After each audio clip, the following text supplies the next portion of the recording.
Welcome, Thailand! Hello, past-timers! Welcome back to my channel.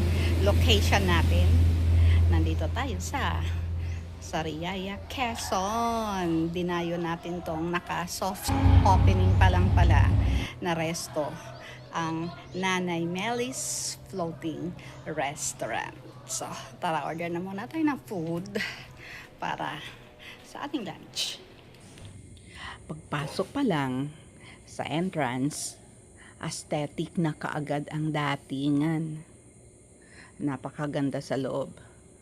Floating cottage nga pala to. Medyo tanghali na tayo, late lunch na naman. So, di bale, ayos lang yan. Isasama na natin ang merienda nito. Ano ka barago? Yes, naka-soft opening pa lang pala to. So, swerte tayo dahil hindi busy ngayon. Kaya, mabilis magagawa ang order natin.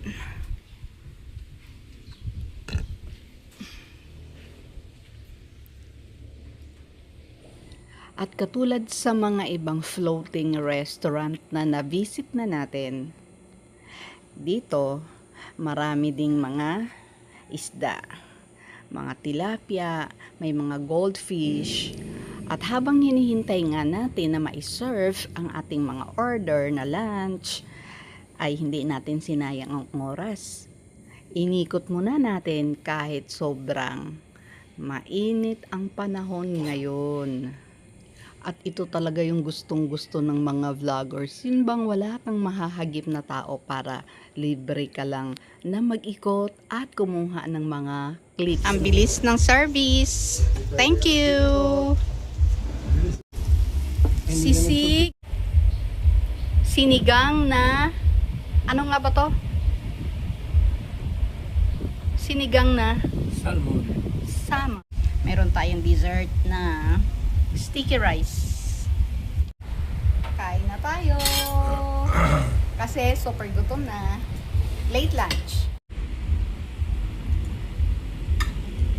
Ang sticky rice ay famous na pagkain or dessert sa bansang Thailand.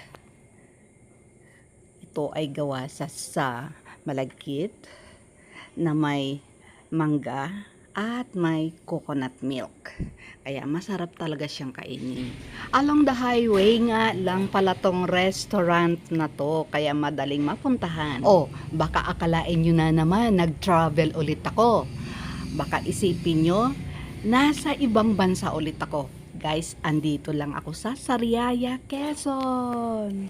Lahat ng nababalitaan kong may bagong opening na resto man yan o pasyalan, pinupuntahan ko kaagad. Kaya andito kami. Ayun, narating din natin guys itong bagong bukas lang na Nanay Melis Floating Restaurant. Ngayon ay sobrang busog na natin. Saan ang next destination natin ngayon?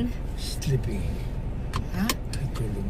Naku, matutulog daw muna siya habang nagda-drive. Nasa ecotourism nga pala ang location ng resto na to. After nga pala ng late lunch natin, nandito naman tayo ngayon sa paggawaan ng ilaw ng sasakyan. Actually, ang dami nating nagawa ngayong araw na to. First, nagpa-tent. Kasi ito, ayan o, pinalagyan natin yan ng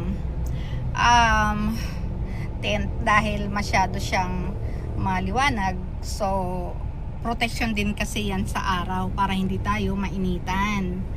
And then, after dito, sa pagpagawa ng ilaw, pagpapalit ng ilaw ay pupunta naman tayo sa SM dahil mayroon tayong bibilhin. And then, after that, pauwi na tayo ng bahay dahil mayroon pa tayong trabaho na naghihintay. So, I hope you enjoyed watching and sana patuloy kayong manood sa mga vlogs ko. Tulong niya na sa akin na magka-views ako dahil itinutulong ko rin yan sa kapwa na mas nangangailangan. Hindi ako mayaman pero kahit papano kapag mayroon akong mga konting halaga na pwede kong itulong, nag-uumpisa na akong tumulong.